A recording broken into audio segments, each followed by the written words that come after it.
कहानी एक शहर के रईस बिजनेसमैन विक्रम मल्होत्रा और उसकी बेटी अनन्या। विक्रम के पास दुनिया भर की दौलत और शोहरत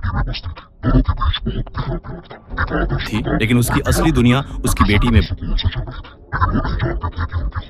बसती थी। दोनों के बीच बहुत गहरा प्यार था, एक आदर्श पिता और एक लाडली बेटी। उनकी जिंदगी सुकून से चल रही थी, लेकिन वो नहीं जानते थे कि उनकी खुशियों को किसी की नजर लगने वाली है।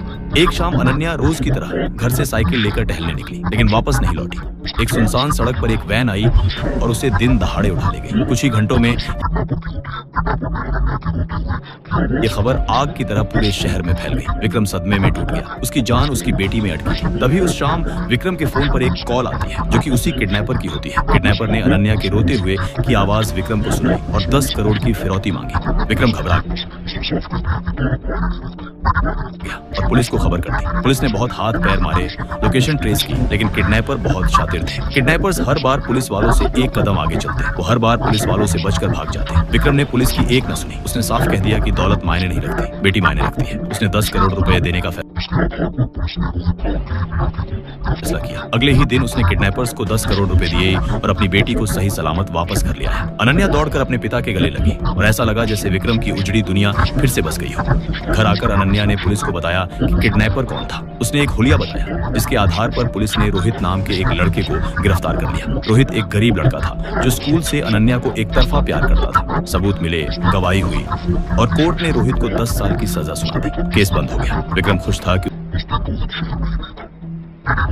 उसकी बेटी सुरक्षित है और मुजरिम जेल में है, लेकिन केस संभालने वाले पुलिस अफसर को चैन नहीं था। उसने अपनी तसल्ली के लिए पुराने रिकॉर्ड्स खंगाले और तब एक भयानक सच सामने आया। जिस दिन अनन्या किडनैप हुई थी, उस दिन रोहित के फोन की लोकेशन शहर के बाहर की बता रही है। इसका मतलब जिस दिन अनन्या किडनैप हुई थी, उस दिन रोहित शहर में ही नहीं था, यानी रोहित किडनैपर हो ही नहीं सकता था। अफसर ने जब गहराई से जांच की तो वो सन्न रह गया। सच सामने आ गया, अनन्या कभी किडनैप हुई ही नहीं थी। ये सारा खेल उसने अपने बॉयफ्रेंड के साथ मिलकर